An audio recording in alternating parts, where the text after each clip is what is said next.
ఇంద్రవల్లి నుంచి ఇంటర్వెల్ తర్వాత మళ్ళీ కథ మొదలవుతుంది. ఎవరేందో తేలుద్దాం. జిల్లా రంగాలు చాలా మాట్లాడుతుండ్రు. చార్లెస్ శోభరాజు మాత్రం దుప్పటి కప్పుకొని బోర్ల బొక్కల వండిడు. అందుకే నేను అంటున్నా, జిల్లా రంగాలు కాదు, చార్లెస్ శోభరాజు రమ్మని అంటున్నా. మన అంటుడు ఒక ఆయన, మా పులి బయటకు వస్తుందని. బిడ్డ, మా పులులు బోర్లు పట్టుకొని సిద్ధంగా ఉన్నారు.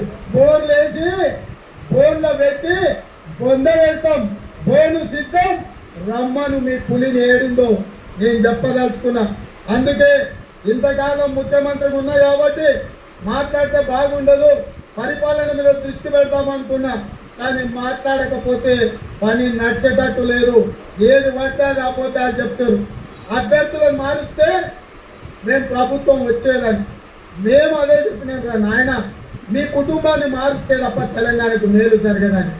మార్చాల్సింది మిమ్మల్ని. సిద్దిపేట మారవాలి, సిరిసిల్లలో మారవాలి, గద్వేల్లో మారవాలి. కామారెడ్డిలో పొడుస్తా పీక్తా అన్నాడు. నేను వస్తున్న బిడ్డ నేను ఓడగొడతా అన్న. కామారెడ్డిలో పోయి కేసీఆర్ని ఓడించినావా లేదా? ఓడినా లేదా? అందుకే మనం సచ్చినా సరే శత్రువుని చంపాలంత పట్టుదల ఉన్నోళ్ళం మనం. అందుకే రేపటి ఎన్నికల్లో మోడీ వేరు, తేడీ వేరు కాదు, రూపాయలు మాత్రమే వేరు. వాళ్ళు ఇద్దరు ఒకటే, నాన్నకి బొమ్మ పొరుసు లాంటి వాళ్ళు. రేపు అప్పితప్ప ఒకటో రెండో కేసీఆర్ గెలిచిన ఢిల్లీకి పోయి మళ్ళీ అవి మోడీకే ఇస్తాడు.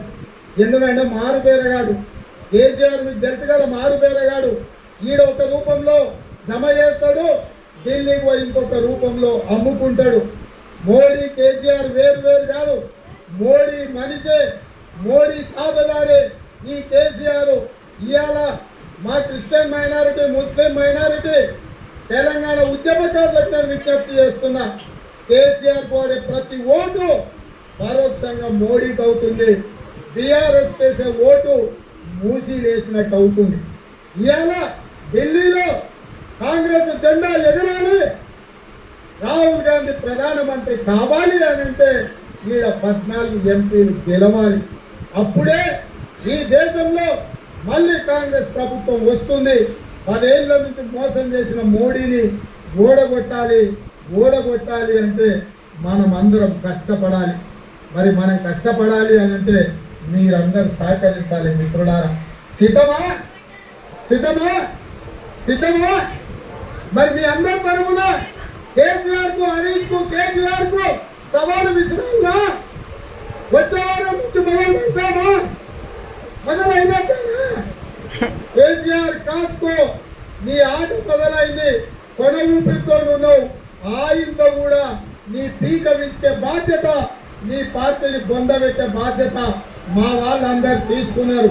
ఇదే కాదు, మీకందరికీ చెప్తున్నా, మనం ఇచ్చే 6 గ్యారెంటీలు అమలు చేయడానికి గ్రామంలో 5 మందితో ఇందిరమ్మ కమిటీలు వేస్తాం. ఇందిరమ్మ కమిటీలలో మీరు ఉంటారు. ఎవరైతే మన పార్టీకి ఈ రాష్ట్రంలో అండగా నిలబడతారో సంక్షేమ పథకాలు వాళ్ళకి చేర్చాల్సిన బాధ్యత మీదే. అందుకే ఇంత ఓపిక ఈరోజు వచ్చి ఇక్కడ కూర్చొని ఈ సభను విజయవంతం చేసిన మీకందరికీ మాకు తెలంగాణ ఇచ్చిన పార్టీ